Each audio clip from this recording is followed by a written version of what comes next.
पुराने संसद भवन को प्रधानमंत्री नरेंद्र मोदी ने सोमवार को मार्मिक विदाई दी।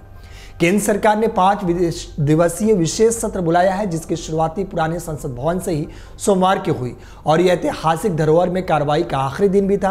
प्रधानमंत्री नरेंद्र मोदी से लेकर सभी सांसद और इस भवन परिसर में किसी न किसी रूप में किसी अपनी सेवा देने वाला हर शख्स भावुक हो गया।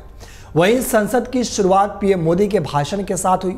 संसद में पीएम मोदी ने कहा, इस सदन की विदाई लेना एक बेहद भावुक पल है। परिवार भी अगर पुराना घर छोड़ना चाहता है, घर जाता है, तो बहुत सारी यादें कुछ पलों के लिए झकझोर देती है। हम इस सदन को छोड़कर जा रहे हैं तो हमारा मन मस्तिष्क भी उन भावनाओं से भरा हुआ है जो कई यादों से भरा हुआ है। उत्सव, उमंग, खट्टे मीठे पल, नोक झोंक इन यादों के साथ जुड़ा है। इस दौरान उन्होंने पूर्व प्रधानमंत्रियों को याद करते हुए कहा, ये वो सदन है जहां पंडित जवाहरलाल नेहरू का स्ट्रोक ऑफ मिडनाइट की गूंज हम सबको प्रेरित करती है। इंदिरा गांधी के नेतृत्व में बांग्लादेश के मुक्ति संग्राम का आंदोलन भी इसी सदन ने देखा है। वहीं संसद के विशेष सत्र के पहले दिन लोकसभा स्पीकर ओम बिरला ने सदन को संबोधित करते हुए कहा कि आज के बाद से संसद की कार्यवाही नए संसद भवन में संचालित होगी। लोकसभा स्पीकर ओम बिरला ने कहा, अब तक सदन को 15 प्रधानमंत्रियों का नेतृत्व प्राप्त हुआ, जिन्होंने देश की दशा और दिशा तय की है। ये सदन संवाद का प्रतीक रहा है। पिछले 75 सालों में यहाँ देश हित में सामूहिकता से फैसले लिए गए। पीएम मोदी ने लाल बहादुर शास्त्री, इंदिरा गांधी और पीवी नरसिम्हा राव समेत पिछले प्रधानमंत्रियों की तारीफ करते हुए लोकतंत्र की यात्रा को याद किया और कहा कि इस ऐतिहासिक भवन में आखिरी दिन उन 7500 से ज़्यादा सांसदों को समर्पित होना चाहिए, जिन्होंने साल 1947 में आज़ादी के बाद से यहाँ सेवा दी है।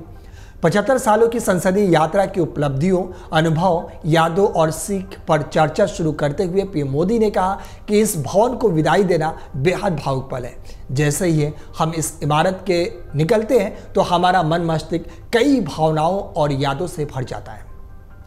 पीएम मोदी ने पुराने संसद भवन से जुड़े हर पहलू को याद किया, सभी के प्रति आभार जताया और श्रद्धांजलि दी। साथ ही उन्होंने कहा कि सांसद नई आशा और विश्वास के साथ नए परिसर में प्रवेश करेंगे। बता दें कि अब गणेश चतुर्थी के अवसर पर संसद नए परिसर में शिफ्ट हो जाएगी। मंगलवार को यानी आज से राज्यसभा और लोकसभा की कार्यवाही नए संसद भवन में शुरू होगी। संसद की पुरानी इमारत में आखिरी कार्यवाही के मौके पर राज्यसभा में नेता प्रतिपक्ष मल्लिकार्जुन खड़गे ने मोदी सरकार पर तंज कसते हुए कहा, बदलना है तो देश के हालात बदलो, ऐसे नाम बदलने से क्या होता है। खड़गे ने कहा कि इन 75 सालों में हमने बहुत कुछ देखा और सीखा है।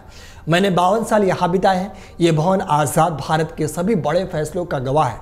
इस भवन में संविधान सभा 165 दिन बैठी। संविधान बनाया तो 26 जनवरी 1950 में लागू हुआ। वहीं AIMIM प्रमुख असदुद्दीन ओवैसी ने यह संसद एक इमारत नहीं है। उन्होंने कहा कि यह देश का दिल है जो गरीब लोगों की तकलीफ को महसूस करती है। ओवैसी ने आगे कहा, मैं आपके सामने 15 मिसालें पेश करूंगा जब संसद ने अपनी नाकामी के सबूत पेश किए। एक, जब दिल्ली की सड़कों पर सिखों का कत्ल किया जा रहा था, उस वक्त जब 6 दिसंबर को बाबरी मस्जिद की शहादत हुई। ओवैसी ने आगे कहा कि यह भारत का दिल है। आज गरीबों, मजलूमों, मुसलमानों, कश्मीर के लोगों, दलितों और आदिवासियों में इस संसद के लिए मोहब्बत और विश्वास कम हो रहा है। इसलिए जनता सड़कों पर आकर विरोध कर रही है, क्योंकि उन्हें लगता है कि यह संसद हमारा दिल है। अमर उजाला अब आपके टीवी पर भी। अपने स्मार्ट टीवी पर YouTube पर सर्च करें अमर उजाला, चैनल सब्सक्राइब करें और देखें ताजा खबरें, वो भी HD क्वालिटी में। और हाँ, बेल आइकन दबाना ना भूलें ताकि हर खबर हो आपके घर। अमर उजाला, निष्पक्ष, निर्भीक, निरंतर।